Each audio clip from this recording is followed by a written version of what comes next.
வணக்கம். இன்னைக்கு மூல நட்சத்திரத்தை பற்றி பார்க்கலாம். மூல நட்சத்திரம் வந்து பார்த்தோம் அப்படின்னா, இது வந்து பார்த்தீங்கன்னா காலபுருஷ தத்துவப்படி வந்து பார்த்தீங்கன்னா இது வந்து 9வது ராசியான தனுசு வீட்டில் வந்து இருக்குது. அந்த மூல நட்சத்திரம் வாழ்க்கையில் ஏற்ற இறக்கம் வந்து இவங்களுக்கு மிகுதியாகவே இருக்கும். அனைத்து செயல்களையும் அறிந்து கொள்ளும் உள்ளுணர்வு திறன் நிறைந்தவர்கள் இவங்க. உங்களோட உள்ளுணர்வு திறன் வந்து சொல்லும், அது கரெக்டாக இருக்கும். அதாவது பார்த்தோன்னா இந்த ராசி சக்கரத்தோட 19வது நட்சத்திரம் இது. இந்த ராசியோட அதிபதி வந்து குரு. இது ஞானத்தை வழங்கும் கேதுவின் நட்சத்திரம்.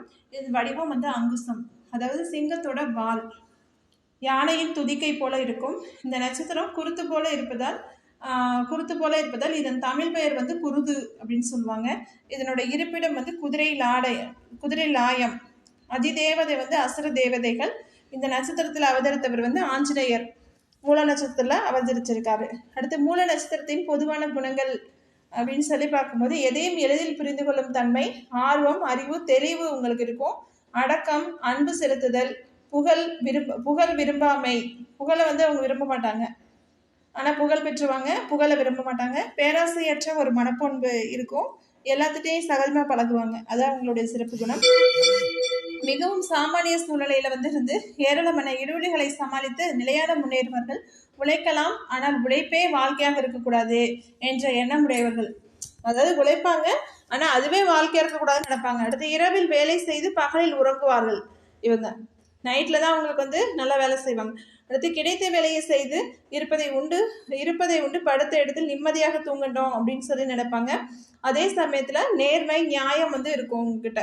தான் வாழ பிறரை கெடுக்க விரும்பாதவங்க தான் இந்த மூல நட்சத்திரக்காரங்க.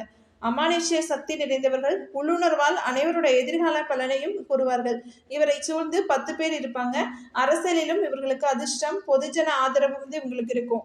இதில் வந்து பார்த்தீங்கன்னா 4 அரசியலில் பிரகாசிப்பாங்க. நல்ல அரசு உத்தியோகங்கள் வந்து கிடைக்கும். இவங்க எந்த துறையில் ஈடுபட்டாலும் சரி அதில் முன்னேற்றம் அடைவாங்க. கேது வலைகிரகம் அப்படிங்கிறதுனால எளிதில் இவர்கள் காதல் வலையில் சிக்கக்கூடியவர்கள். ஆனால் காதலில் ஜெயிச்சும் ஜெயிக்கவும் செய்வாங்க.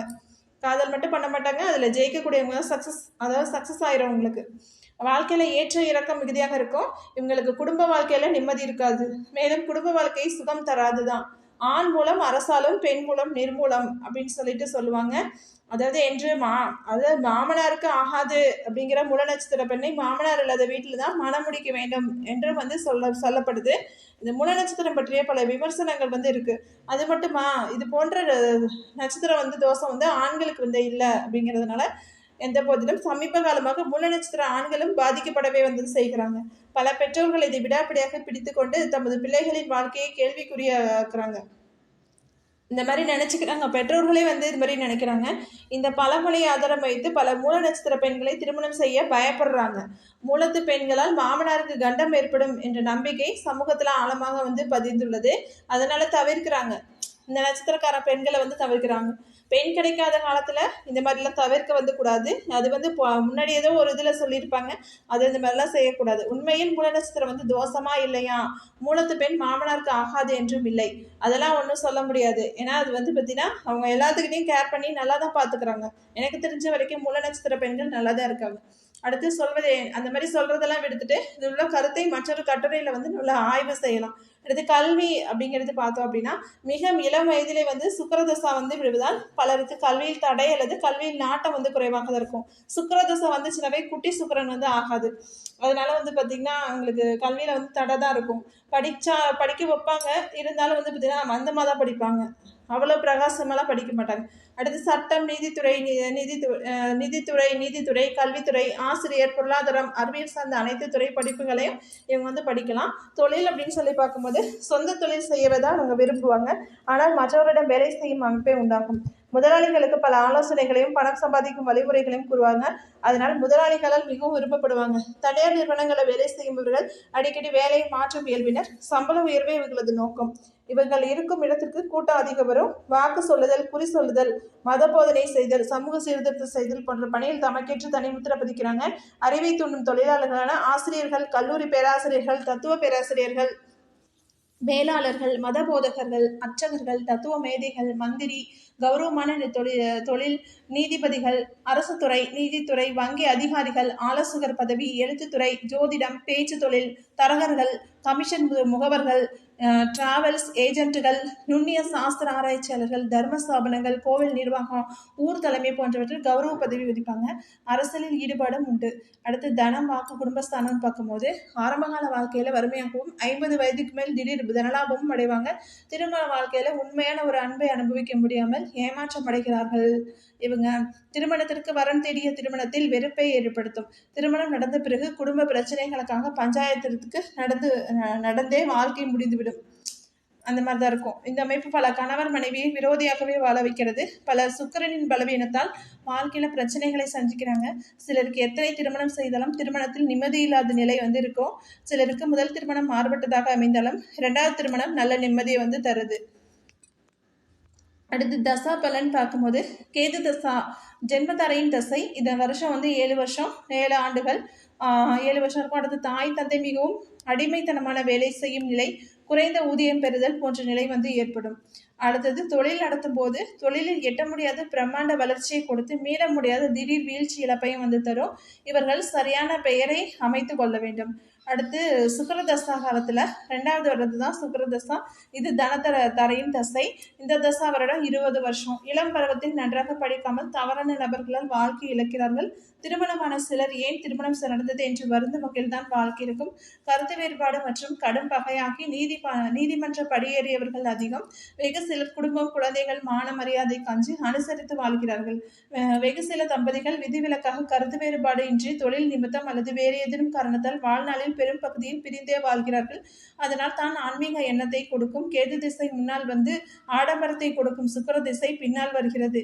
காரணம் இல்லாமல் காரியமில்லை. வாழ்வு நிலையற்றது, ஆனால் வாழும் வாழ்க்கை ஒரு அர்த்தமாக இருக்கு அப்படின்ற வாழ்வியல் தத்துவத்தை உணர்ந்தவர்கள் தான் இவங்க வாழ்க்கையில் உயர்வானதை அடைகிறார்கள். அடுத்து சூரிய தசா. இது 3வதாக வரக்கூடிய விபத்துதாரையின் தசை. இதன் தசா வருடம் 6 ஆண்டுகள். இந்த காலகட்டத்தில் சில விவாகரத்து வாழ்க்கையை சந்திப்பாங்க. ஞானத்தால் ஒருவர் ஈர்க்கப்பட்டால் மனம் சலனப்படாது. சிற்றின்பம் பேரின்பத்தை முழுமையாக உணர வைப்பது இந்த சூரிய தசா தான். சிலரோட வாழ்க்கை கிணற்றில் போட்ட கல்லாகவே இருக்கிறது. வெகு சிலருக்கு காலதாமதமாக பலன் கிடைக்கிறது. மனப்பக்குவம் கிடைத்த பிறகு ஆடம்பரமான வாழ்க்கை கிடைத்தாலும் அமைதியாக மனம் அடைந்து கடந்து செல்லும். அடுத்து சந்திர தசா. இது 4வதாக வரக்கூடிய சாதகதாரையின் தசை. மத்திம வயதில் பெயரும் புகழும் அமைதியும் கிடைக்கும். கடின உழைப்பு, கடமை, கண்ணியம், கட்டுப்பாடு, நீதி, நேர்மை, நியாயம், தர்மம் போன்றவற்றை கற்றுக்கொள்வார்கள். இந்த அனைத்து இன்பங்களையும் மீட்டு தரும் தசை. வீடு, வாகன யோகம், உத்தியோகம், தொழில் வியாபாரத்தில் திடீர் லாபம் ஏற்படும். வாழ்நாள் முழுவதற்கும் தேவையானவற்றை சம்பாதிக்கும் வாய்ப்புகள் உருவாகும். சுப தொழில் செய்து வருமானத்தை பெருக்குவதில் நாட்டமாக இருப்பார்கள். ஐம்புலன்களுக்கும் எட்டாத அரிய செயல்களையும் இயற்கையிலே உள்ளுணர்வாக அறிவார்கள். அடுத்து செவ்வாய் தசை. இது 5வதாக வரக்கூடிய பிரத்யோகதாரையின் தசை. இதான தசா ஆண்டு 7 வருஷம். அனைத்து செயல்களையும் அறிந்து கொள்ளும் உள்ளுணர்வு நிறைந்தவர்கள். கண் பாதிப்பு, இருதய கோளாறு, எலும்பு தொடர்பான பிரச்சனைகள் இருக்கும். இவங்களுக்கு அரசாங்கத்திலும் தந்தையாலும் பிரச்சனைகள் சந்திக்க நேரிடும். ராகு தசா. இது பார்த்தீங்கன்னா 6வதாக வரக்கூடிய சாதகதாரையின் தசை. இதன் தசா வருடம் 18 வருஷம். உயர்ந்த லட்சியம், மேன்மையான சுவாபம், ஆன்மீக எண்ணங்கள் போன்ற உயர்ந்த குறிக்கோள் அடிப்படையில் செயல்படக்கூடியவர்களாக இருப்பாங்க. வயோதிகம் காரணமாக அமைதி, ஆன்மீகம் நோக்கி காலத்தை கடத்துவார்கள். குரு தசா. இது 7வதாக வரக்கூடிய வகை தாரையின் தசை. இது வயோதிகம் மற்றும் உடல்நலக்குறைவு, அமைதியின்மை, கோபம், பிடிவாதம், சோகம், இயலாமை, உணர்ச்சி வசப்படுதல் போன்ற மனநிலை பாதிப்பு ஏற்படும். ஒரு தெளிவான சிந்தனை முடிவு எடுக்க முடியாது. அடுத்து மூல நட்சத்திரத்தோட சிறப்புகள். இந்த நட்சத்திரத்தோட அதிபதி கேது அப்படிங்கிறதுனால தியானம் செய்ய, தீட்சை பெற, மந்திர உபதேசம் பெற உகந்தது. மூல நட்சத்திரம் காலபுருஷ லக்கணமான மேஷத்திற்கு 9ஆம் வீட்டில் தனுசில் அமைந்துள்ளதால் ஆலய திருப்பணி, குரு உபதேசம் செய்ய, தீர்க்க யாத்திரை, ஆலய பணி துவங்க, குரு உபதேசம் பெற உகந்தது. கேது கயிற்றை குறிக்கும் என்பதால் தாலி கயிறு வாங்கவும் விவாகத்திற்கு உகந்த நட்சத்திரம். இந்த நட்சத்திரத்தின் வடிவம் துதிக்கை போன்று மிருகங்களுடைய அமைப்பில் உள்ளதால் ஆடு மாடுகள் வாங்கலாம். நட்சத்திர பட்சி செம்பருந்து, யோகம் பரிகம், நவரத்னம் வைடூரியம், உடல் உறுப்பு இடது விழாப்புறம், திசை வடமேற்கு, பஞ்சபூதம் காற்று, அதிதேவதை, அசுர தேவதைகள், நட்சத்திர மிருகம் பெண் நாய், நட்சத்திர வடிவம் யானையோட துதிக்கை, சம்பது தாரை பூராடம், பரணி, பூரம், சேமதாரை திருவோணம், ரோகிணி, அஸ்தம், சாதகதாரை சதயம், திருவாதிரை, சுவாதி. அடுத்து பரம மிக்ரதாரை ரேவதி, ஆயில்யம். பரிகாரம் சொல்லி பார்க்கும்போது இந்த நட்சத்திர நாளில் திருநெல்வேலி மாவட்டம் பாபநாசம் அருகில் உள்ள அகஸ்தியர் கோயிலுக்கு சென்று வழிபட்டால் சகல பாவங்களும் தடைகளும் நீங்கும். மூல நட்சத்திரத்தில் பிறந்தவங்க தனது சாதக தாரையான சதயம் நட்சத்திர நாளில் தினமும் ஸ்ரீ ராமஜெயம் எழுத தீவினைகள் நெருங்காது.